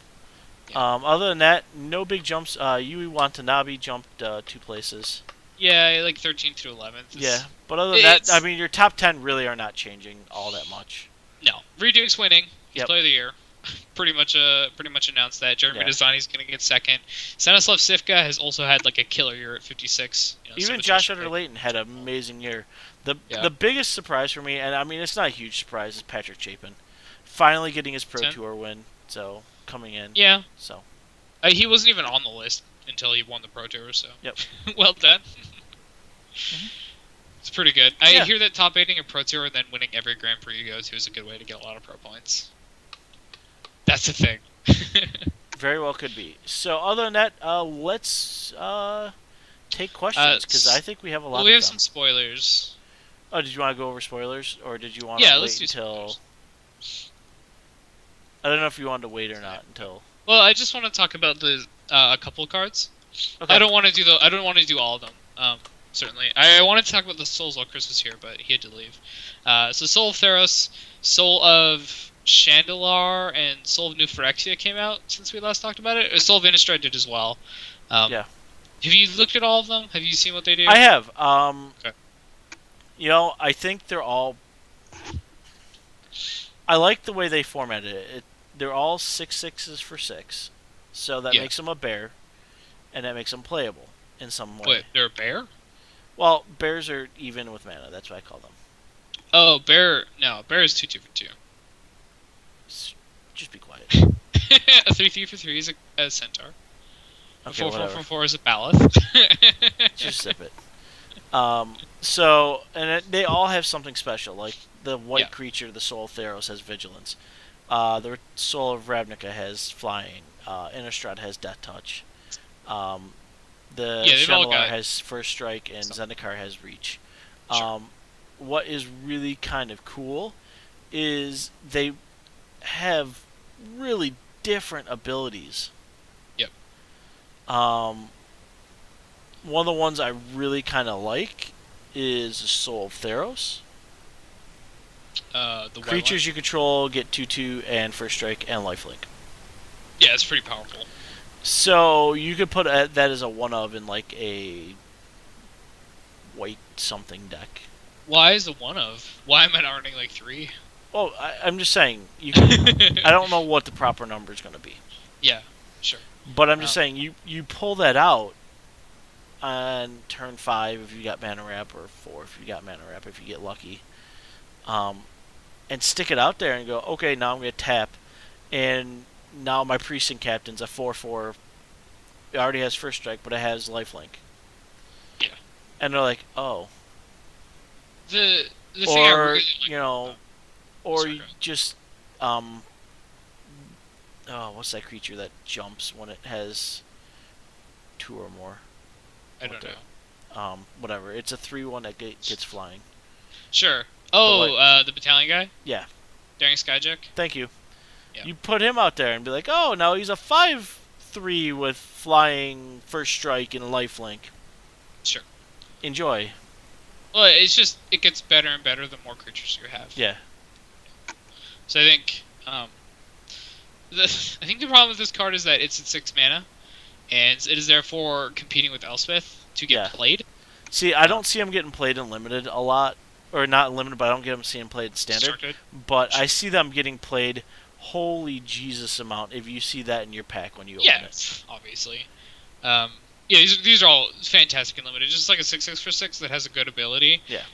It's going to be so good and limited. Like, these are similar to Monstrosity, where they prevent you from flooding out. Yep. You just can't. It can't possibly flood. I think the green one's probably the best one for limited, in my opinion.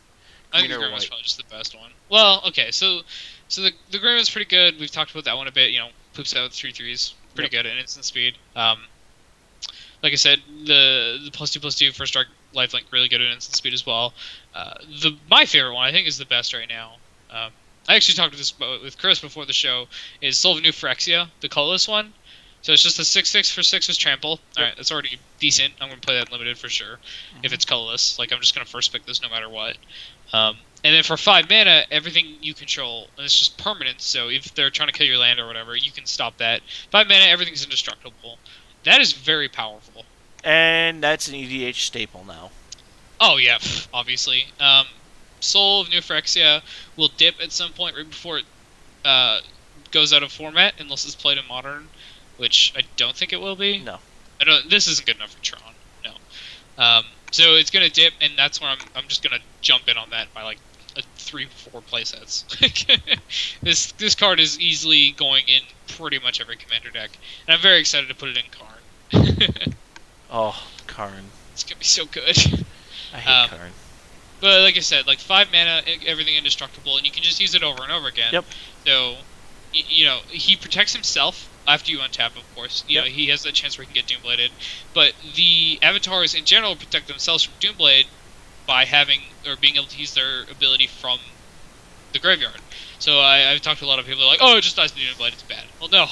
No, this is really, really good because of Doomblade and Thoughtseize are in this format. These are cards that counter, not so much counter, but they are good versus the removal / discard that's in here right now. Mm-hmm. So because they have that, it's just really going to be better in this format where we have a lot of Doomblades and we have all Heroes Yep. Downfall and Devour Flesh and all that.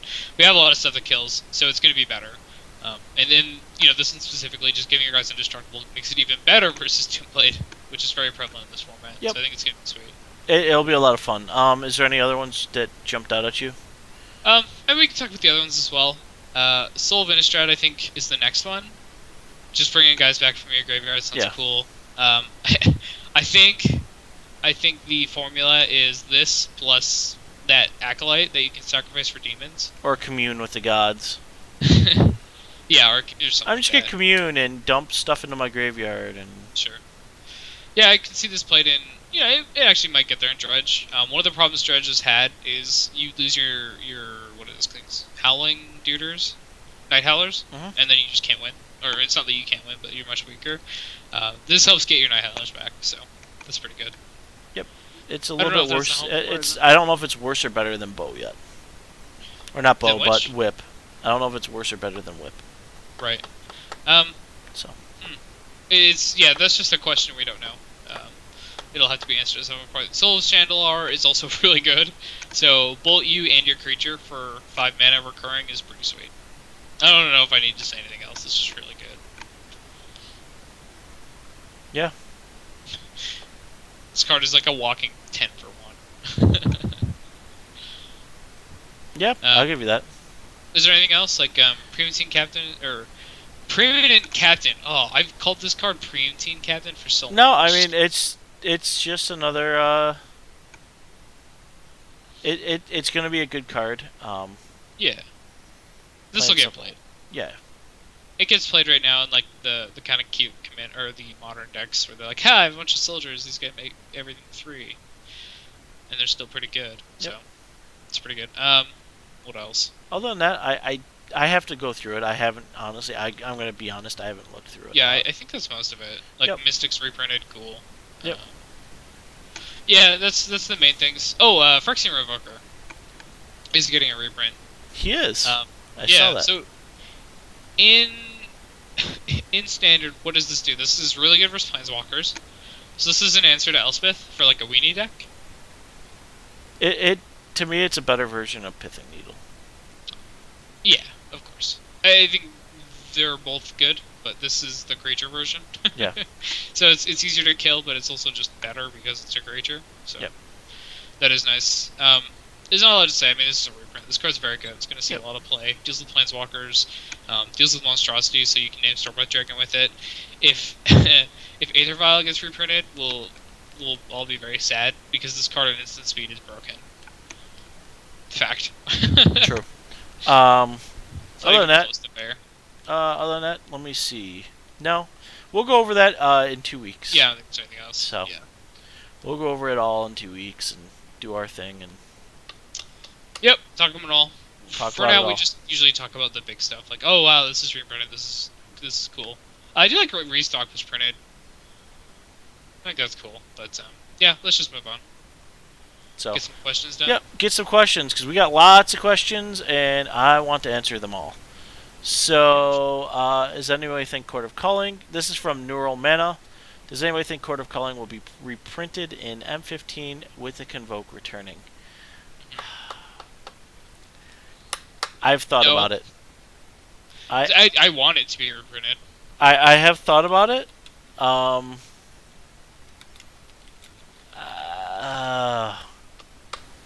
We've talked about it.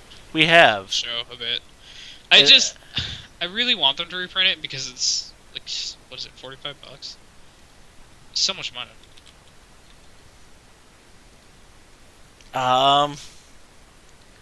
They're 30 or 40 right now.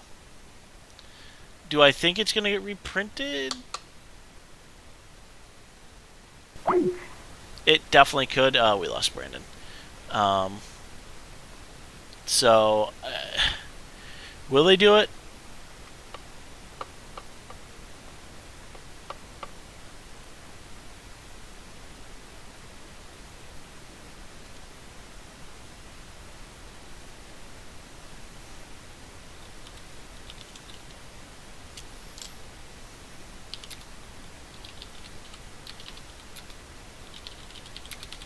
Alright. And just waiting on Brandon to come back. Let me go to the next question. Mellow Squisher, you had a few of them, or you had one. I'm seriously worried at the potential lack of power due to control. Post standard, yeah, post standard. It's hold on, let me give him a call. You want to turn your Yeah. All right. This is really annoying. So I've got the post standard one I'm talking about right now. Okay. So I think it was. So how far did you get? I talked about Cord. I don't think it will get reprinted, but they've done goofier things. So I think like there's a chance, because I don't think it affects standard very much. Yeah. That's the only Convoke card that would get played. Yeah. So the question is, do they think it's too good with Elspeth? And I really don't think it is too good. I just don't think they're going to reprint it. I think it's more likely that it gets banned in Modern. Nope. So I don't know. Moving on. Mellow Squisher said, "I'm seriously worried at the potential lack of proper control deck in standard post rotation. My thoughts are it's too early to call right now. The reason being here. Let me throw my reasoning out since I'm the control player. Sure. The reason being, we don't have the next set to look at and see what they're putting in there. Yes, I know we're losing Rev, we're losing Verdict, we're losing... Well, we're losing just about everything. Azorius Charm. That's not true. We're losing Charm, we're losing D-Sphere, we're losing, but they did give us Banishing Light back, so we have Banishing Light. Yep. So there's a few cards still sitting there. Yeah, we need another good counterspell. We're losing Syncopate. We do get Dissolve, we still have that. Mm-hmm. I feel like we need to see what's going to be card draw, and what is going to be your destruction, your verdict, basically. If they print one. If they reprint a verdict. So there's one that's being reprinted in 14 or in 15. There's the Perilous Falls. 4 mana, play it, 5 mana, tap, exile, non-land permanents. Yep. It's that and Mouse Calcify right now, so not very good. Yeah. So other than that, not 100% sure. Yeah, I think let's control. look at what we've gained.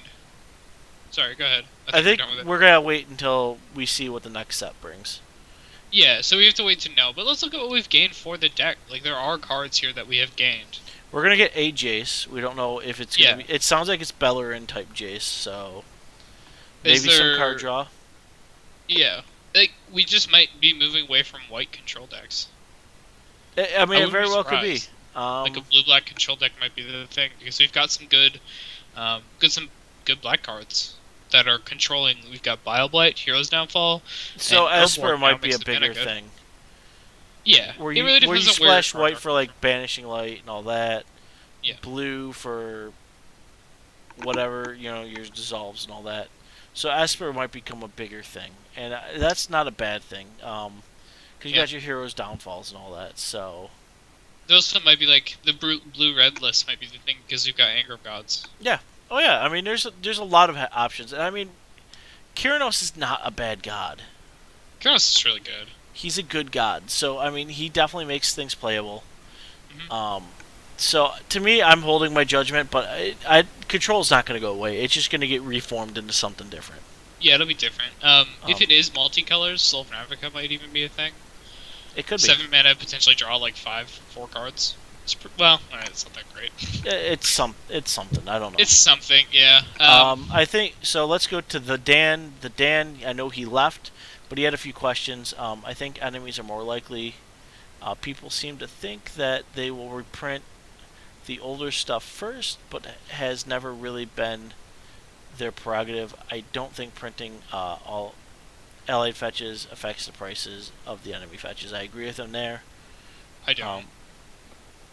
So the thing is, all right. So the enemy fetches, if they weren't played in Legacy, would be much cheaper than the allied fetches, just because there's been way more of them printed. Yeah.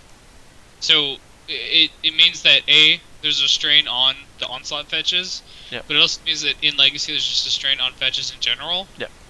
So if allied fetches are reprinted, the enemy fetches go down as well. Like we just need fetches. Fetches don't matter what color they are. Is it a blue fetch? Okay, good. You know, John isn't like, oh man, I only need green, black, and red, green fetches. John is like, well, alright, well, I'll play white, black. It gets black lands. That means it gets every color. Yep. In my list. No, So I get you there. So. Yeah. Well, I mean, he asked the question. I'm just giving Yep. what the actual answer I think is. The next one here is, I think True Name Nemesis has the side effect of forcing people to play cards that are also good against decks like elves and goblins. So this is a question about. Yeah, he was saying he was very surprised to see 3 elf decks in the SCGO top 8 last week, and I mean, elves is honestly in the last 2 weeks, elves has made a big resurgence back. It's always been there. Elves will always be there. I've played elves for a long time. Yeah, it will always be there. It's a very strong deck. It's a combo deck. It depends on you being able to get your elves out, enough elves, for you then to natural order, find Craterhoof Behemoth or Progenitus, poop it out onto the field, and win. Yeah, it's a combo deck. But elves itself will always be around. There's always going to be other decks that hate on elves, and I do agree. True Name Nemesis did cause for some hate. There was, I mean, because the hate that hates on True Name hates on elves. It's just the way it is. Yeah. So, like, the things people use to answer True Name right now is like board wipes and racing it. Yeah. Elves don't care about the decks that try to race it. Yeah. So there's okay. Let me explain it. In Legacy, there's 2 kinds of decks when you're talking about True Name Nemesis. There's the decks that try to deal with it, and the decks that just don't care. Elves is the deck that just doesn't care. Nope. So when you look at other decks that just don't care, we clap our hands when we see True Name. We go, "That's cool." Yeah, they're like, "All right, I kill you in like 2 turns." You know that, right? Like, unless you put a Jitte on that and start putting a bunch of counters, you're dead. So, they just don't care because they kill you so quickly. The decks that are answering True Name are doing it through Supreme Verdict, and they're now doing it through that Will of the Council card. Yep. The Supreme Verdict kind of crushes against elves. I'll agree. Yeah. It's really good. I guess there's other effects that are similar. There's stuff like Golgari Charm, I suppose, is also played. What else, man? I don't even know. Pernicious Deed, is that used to kill it at all? It can be, yeah. Yeah, so Pernicious Deed is obviously really good versus elves. So there are certainly some ways, but I don't think, like, does that really make elves bad? No. No, it's a combo deck. It's going to depend on your matchups. It's going to depend on who you're seeing. I mean, it's a creature-based combo deck, though, so it is. So if you're playing Miracles and he Miracles Terminus, well, you just lost your combo. Yeah, that's pretty. That's pretty brutal. I mean, it is what it is. Can't really deal with that. So it is what it is. You deal with it. You move on.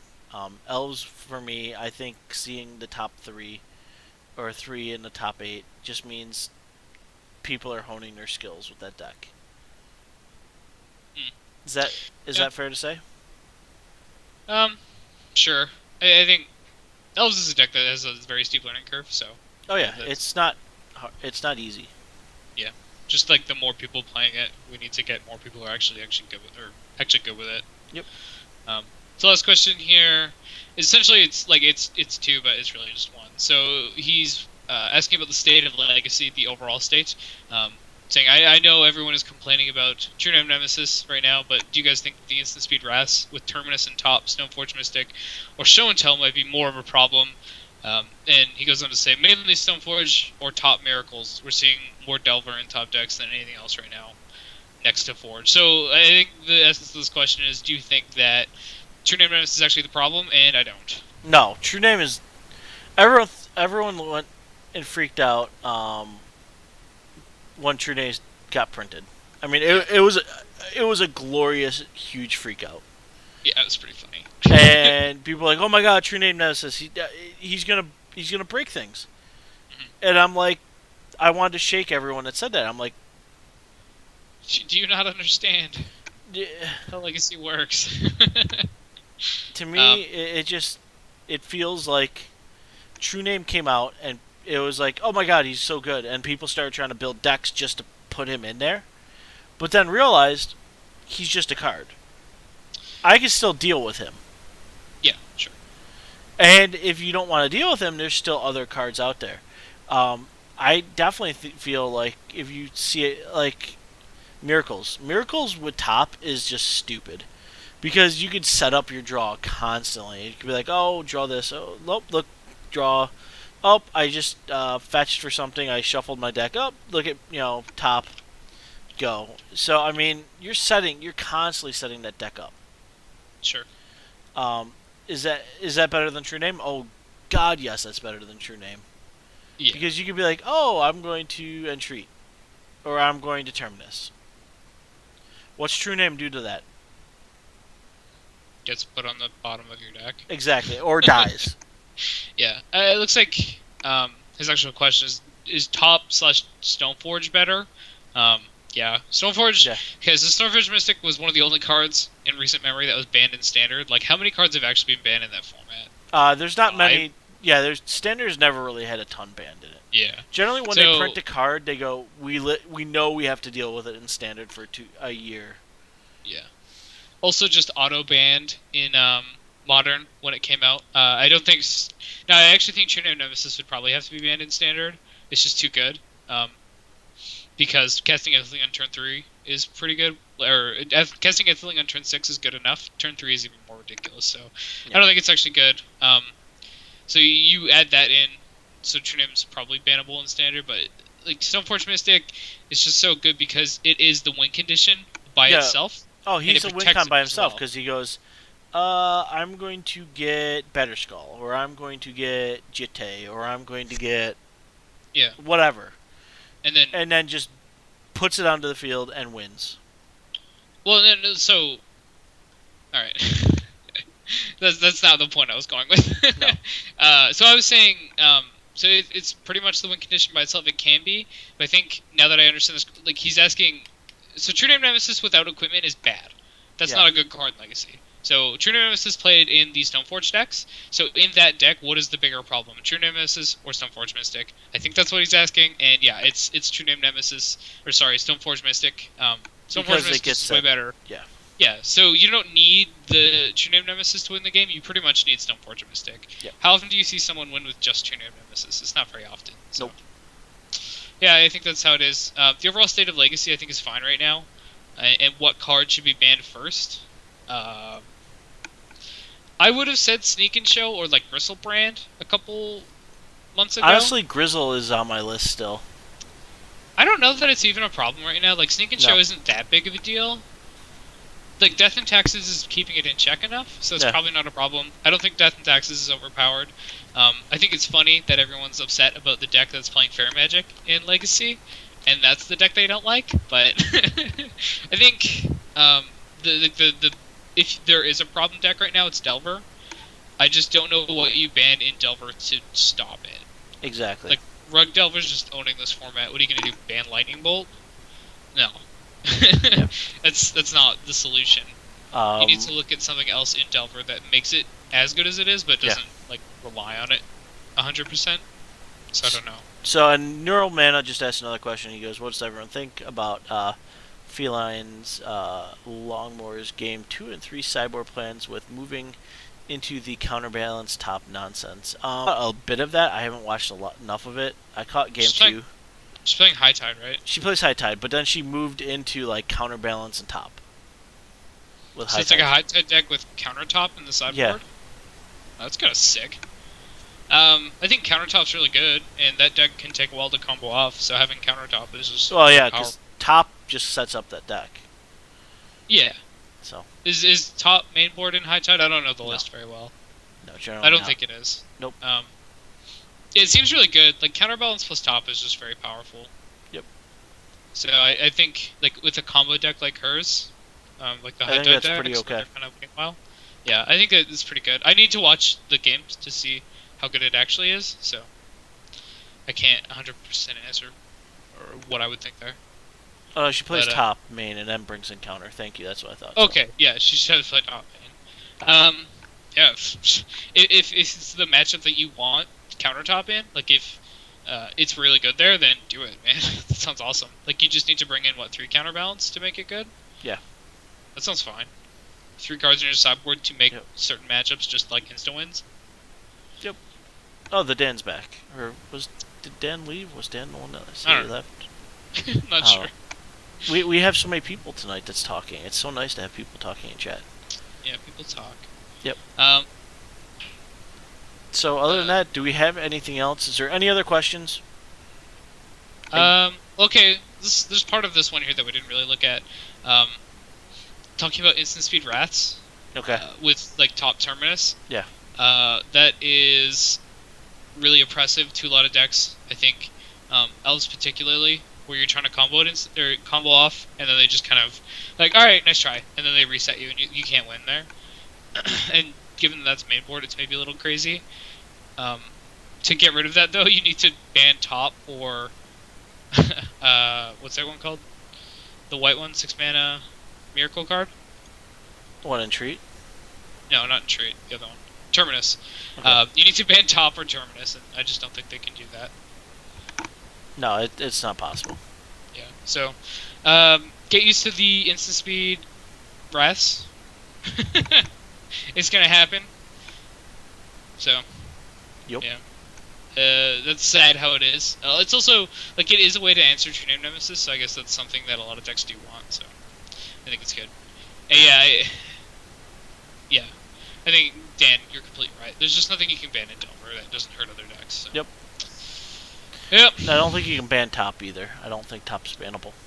No, stop banning top if they do it is for one reason, and that's because it takes so damn long to play with. It's the reason that it's banned in Modern, is that. It's not because it's too strong. Although, now that Miracle cards have been printed, it probably is maybe a little too strong, so. Yeah. So It's other than just that, any other questions, guys, in chat? Yeah, I Give think a minute. that's it.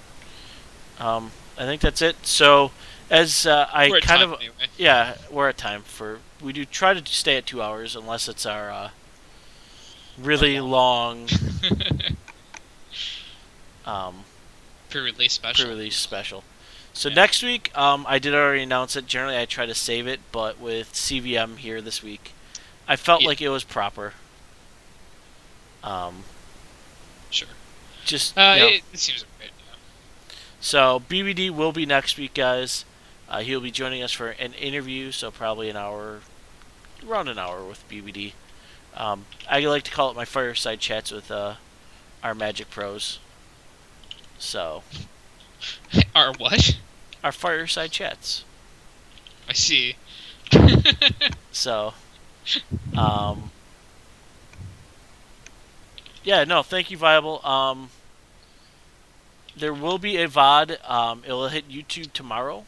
It'll be on YouTube. Yeah, we'll plug it. If you follow me at the Twitter below, you'll see it. So it'll announce when I go.